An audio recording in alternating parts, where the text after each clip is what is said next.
So we basically interviewed royal experts about Harry and Meghan's interview 2 days before anyone had actually seen it. And invited them on a fake TV show and said, would you give your instant post-match analysis to the interview that's going on CBS? Unfortunately, because it's television, we do have to pre-record it, but that won't be a problem, will it? Oh, no, they all said, and offered their views on an interview that, alas, they had not seen. Did you, I mean, I don't want to ask you, I know, Archie, you also work as a magician, so I'm not going to ask you to breach magic circle rules and reveal your secrets, but did you tell them that you'd seen it? No. We verified that neither we nor them had seen it before. No. And obviously you paid them, which is quite a big part of the process. Yes, we did pay them. We paid them the kind of fee, well, let's say we did pay them, the kind of fee they would expect to receive for a television appearance. But we thought it was important to mention to our audience that we did pay them, both because it was the truth, but also because it means that, in a sense, they are monetizing this industry. I'm intrigued by that. I've lost an argument with my wife, actually, who's also a journalist, because I thought you might have tempted them into this indiscretion by putting more money on the table than is ordinarily available for a kind of gob on a stick gig. No, we're saving all our money for the pub when we're allowed to go. We're not going to put more money than we need to. Let's have sorry, go on, Josh.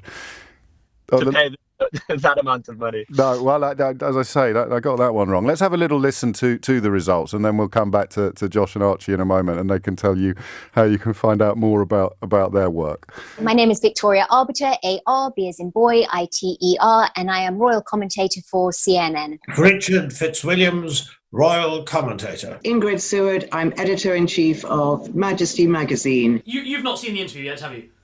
No. No, great. I think we have a fair idea of where the interview's going, and we have a fair idea. We do, definitely. What was your overall impression of the interview? I think that this was an extremely hard-hitting interview. In the interview, to my mind, this was an actress giving one of her great performances.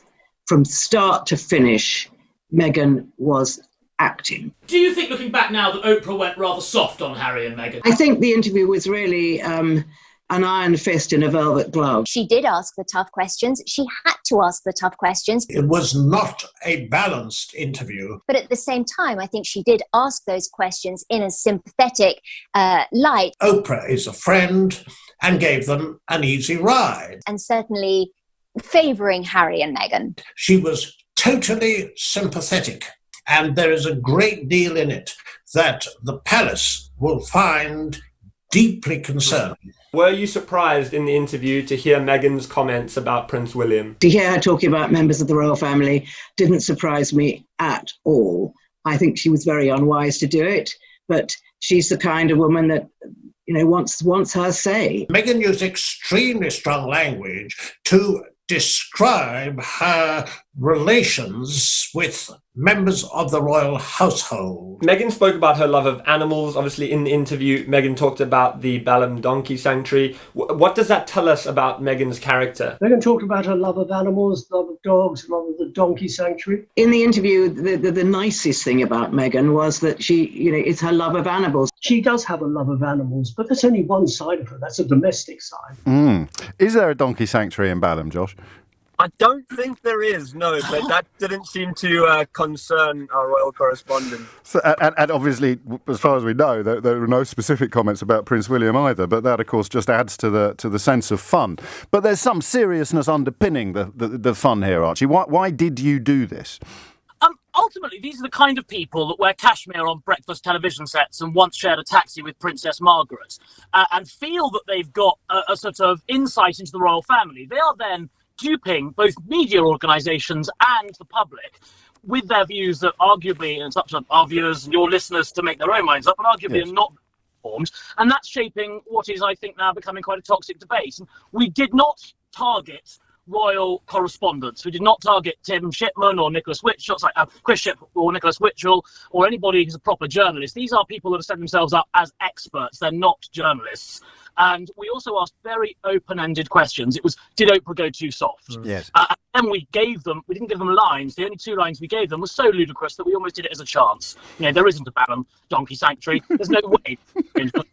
Vaccine, when we had Dickie Arbiter say, would be selfish for not taking the vaccine. Yes, we didn't play that bit out. That was very topical, I suppose, but also, a point at which one would imagine some alarm bells would go off, which makes me wonder whether did you target other people who did see through the ruse, or did everybody come through that you went after? It turns out that royal experts are very keen to pass on their expertise.